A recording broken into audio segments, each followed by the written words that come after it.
Husky football players flaunted their speed and skills in front of NFL scouts for Pro Day. We'll catch you up on all the action. You're watching Top Shelf Sports.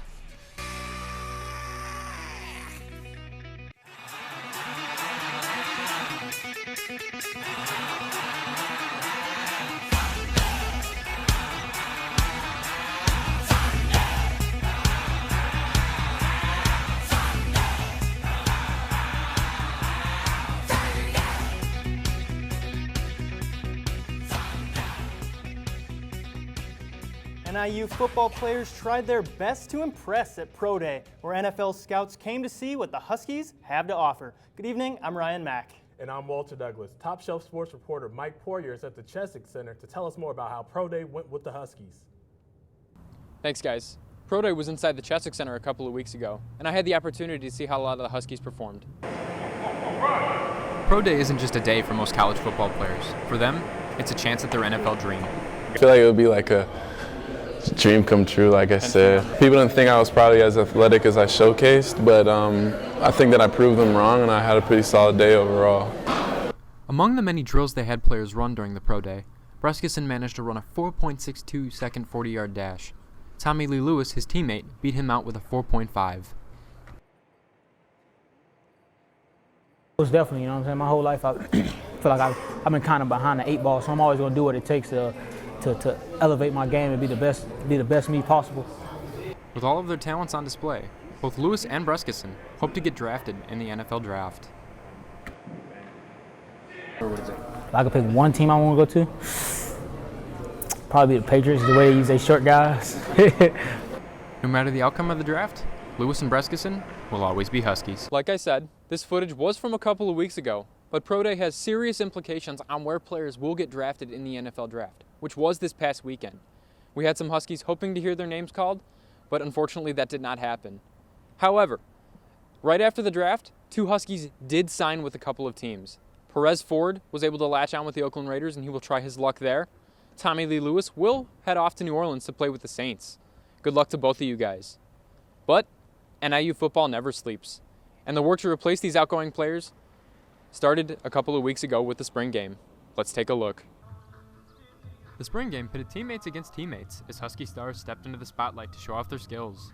It was red versus black as offensive stars Drew Hare, Joel Buanian, and Kenny Galladay sat on the sidelines. But All-American corner Shawan Lurie played a couple of defensive series. Quarterbacks Anthony Matty and Ryan Graham took the helm, and they looked to battle for the backup positions. The players that played well and impressed were running back Tommy Mister and freshman quarterback Daniel Santa Catarina. These Huskies hope to be on the field in the near future.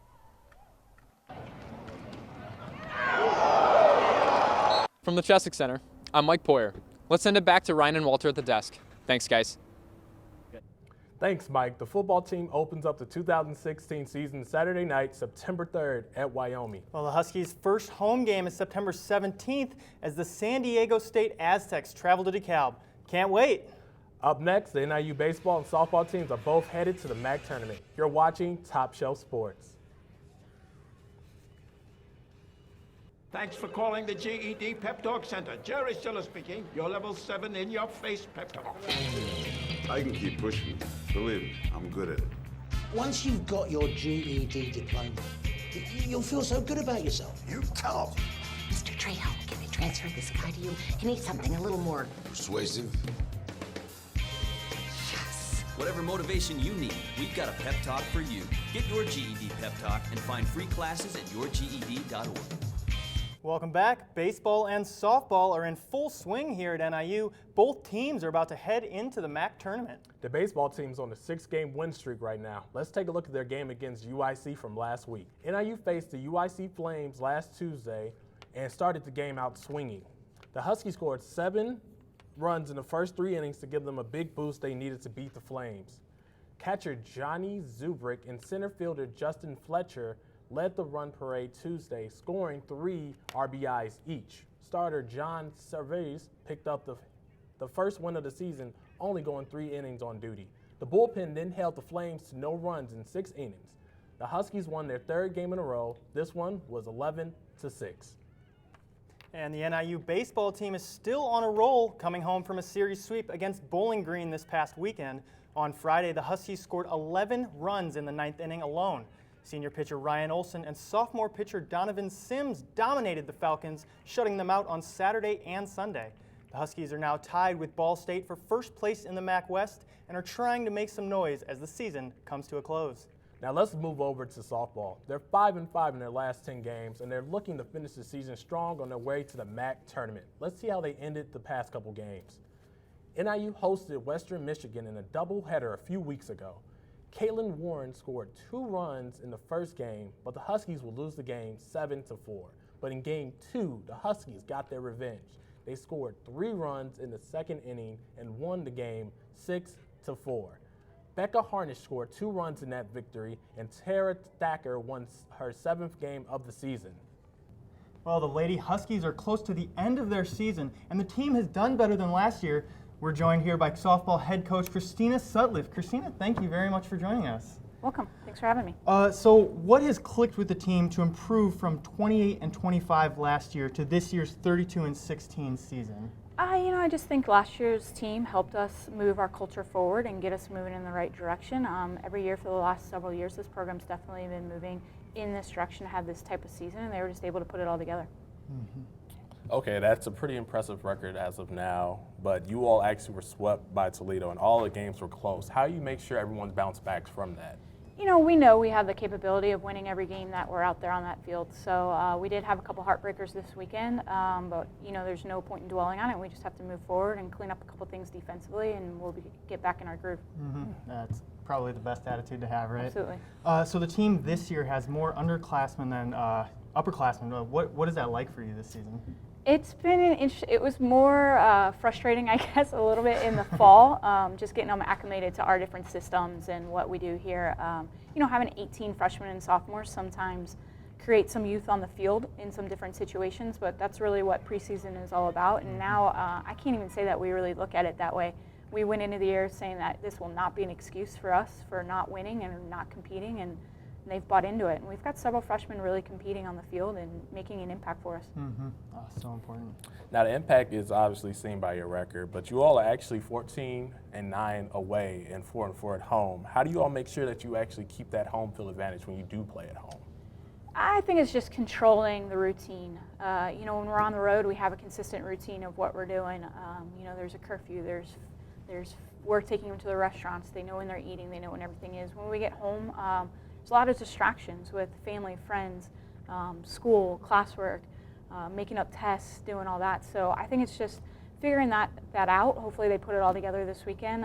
We're taking some finals this week, so that kind of plays a role in it as well, because we're gone next week. So it's a tough challenge for them when we're here at home, no doubt about it. Life of a college student, right? It is, yeah. Absolutely. So you got some big games coming up. What expectations do you have coming up for the Mack tournament? We expect to win every single game. So if I'm going to sit here and say we don't expect to go 3-0, I'm going to be lying to you. We got to grab the momentum back going into Mack and just kind of position ourselves within a seeding to have a better matchup that first round as best we can. Mm-hmm. Now, with all the success and hopefully the success in the tournament, how do you think that will affect your recruiting? Recruiting's always better when you're coming off of a winning season. Our recruiting is so early in softball that we're already 2-3 years out with our recruiting. So I don't know how much it 100% plays a role in it, but it's definitely easier to say we've had the best winning season in 16 years when you're going on those recruiting trails. And we're getting a little more publicity now in the papers and in local sports writing and all that.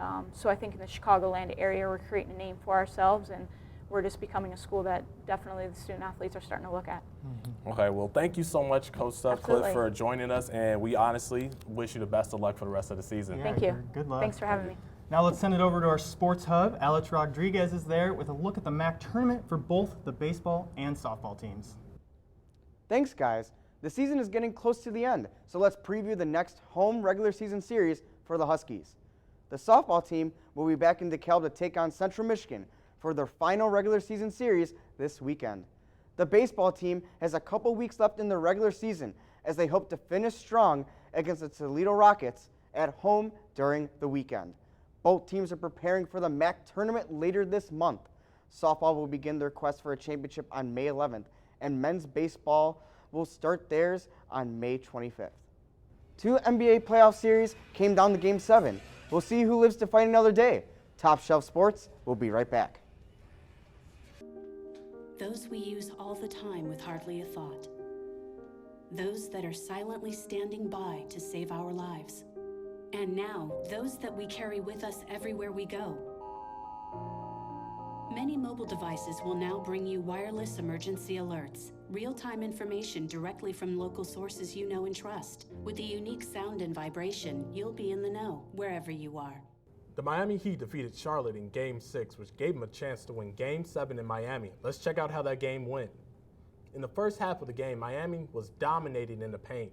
They outscored the Hornets 32-14 by getting easy layups and second chance opportunities. Kemba Walker was ice cold from the floor, which may have been the reason why the offense never clicked. He only scored 9 points in total for the game compared to scoring 36 points in Game 6. The Dragon came out of Gorgon Dragic as he was on fire early in the first half.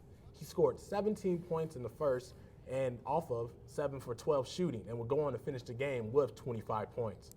In the third quarter, the Heat blew the Hornets away, outscoring them 29-11. The Heat ended the quarter going up by 30 off of Joe Johnson's buzzer beater layup. The Heat would go on to win the game 106-73.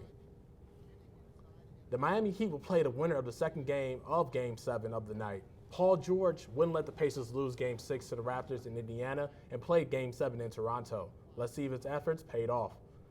Shooting guard DeMar DeRozan came into Game 7 averaging 15 points, but he tied his average in the first half.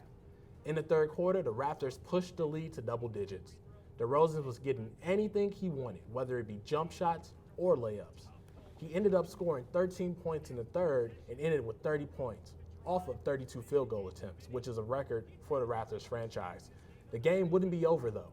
In the fourth quarter, the Pacers hit the Raptors back with multiple shots.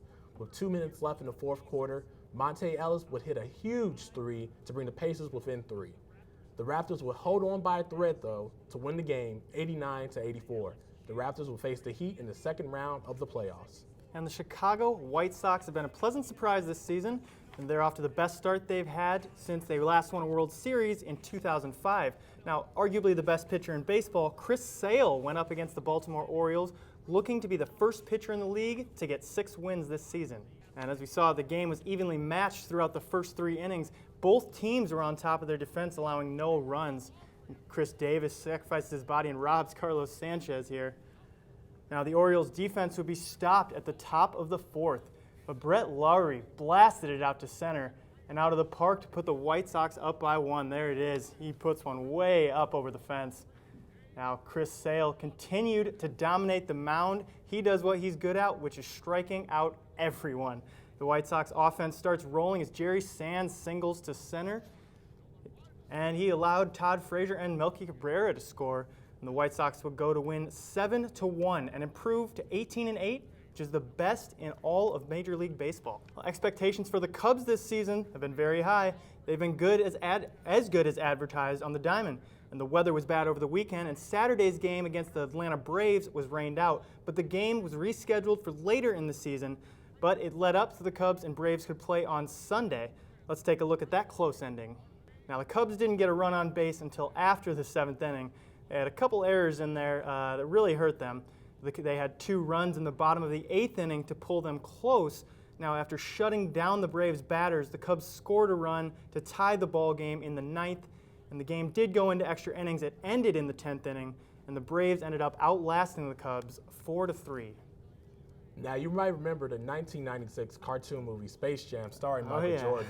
Well, now LeBron James is taking his talents to the Toon Squad. And the 2-time NBA champ will star in the sequel, of course, Space Jam 2.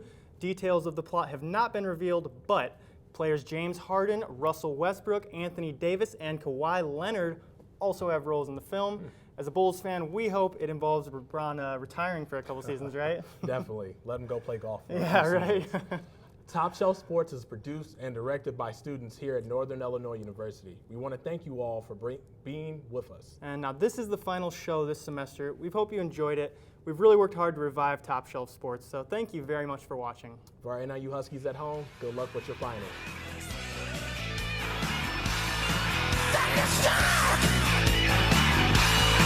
That is